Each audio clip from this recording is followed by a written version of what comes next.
यहाँ पर हाँ, नमस्कार दोस्तों। यहाँ पर हम जीके जीएस का रिवीजन कर रहे हैं और यहाँ पर आज जो डिस्कस करने वाले हैं वो कुछ डिफरेंसेस के बारे में डिस्कस करने वाले हैं। यहाँ पर हम जो डिस्कस करने वाले हैं वो यूके और यूएसए के संविधान के बारे में कि उनमें दोनों में क्या अंतर है। अगर हम बात करें यूके के संविधान के बारे में तो ये एक अलिखित है, मतलब ये ओरल है, लिखा नहीं है कहीं पर।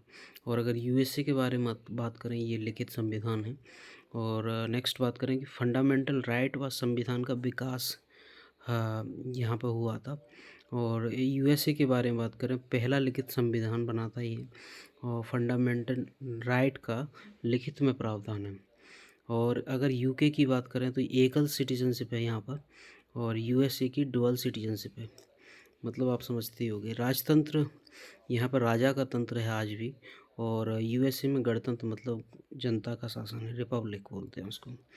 संसदीय शासन है, मतलब यहाँ पर एक संसद लगती है। और लिखित, और यूएसए में बोल सकते हैं उसको अध्यक्षात्मक या राष्ट्रपति प्रणाली है। यहाँ पर अध्यक्ष मतलब किसी चीज़ का एक अध्यक्ष होता है और राष्ट्रपति भी होता है, लेकिन यहाँ पर संसद होती है। और अगर मैं बात करूँ यूके में है, संसद की ही सर्वोच्चता होती है। और यहाँ पर जो रिपब्लिक होते हैं उसमें न्यायपालिका की सर्वोच्चता होती है।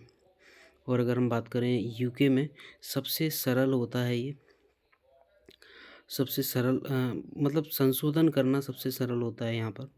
और अगर हम बात करें जी कि रिपब्लिक में जहाँ जनता का शासन होता है, वहाँ पर संशोधन करना बहुत ज़्यादा कठिन या जटिल होता है। अब हम बात करते हैं भारत का संवैधानिक विकास। इसी के आधार पर हम भारत के संवैधानिक विकास मतलब हिस्ट्री की तरफ चलते हैं थोड़ा। और यहाँ पर जो संविधान में क्या क्या विकास हुआ था उससे संबंधित। अगर मैं बात करूँ कंपनी का शासन और ताज का शासन, जी ताज मतलब ये हो गई महारानी का शासन था, 1858 से 47 तक रहा था। और कंपनी का शासन की बात करें तो 1773 से 1858 तक रहा था। यहाँ पर बात करें कि 1773 में क्या हुआ था। 1773 का रेगुलेटिंग एक्ट आया था उस समय।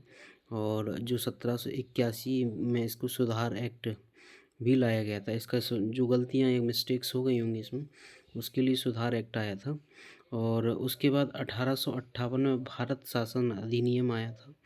भारत शासन अधिनियम 1858 में आया था, जिसमें ब्रिटिश गवर्नर ने ब्रिटिश गवर्नर को बोर्ड ऑफ कंट्रोल दिया गया था, जिसमें 6 लोग होते थे और जिसका हेड बनाया गया था गवर्नर को, जी।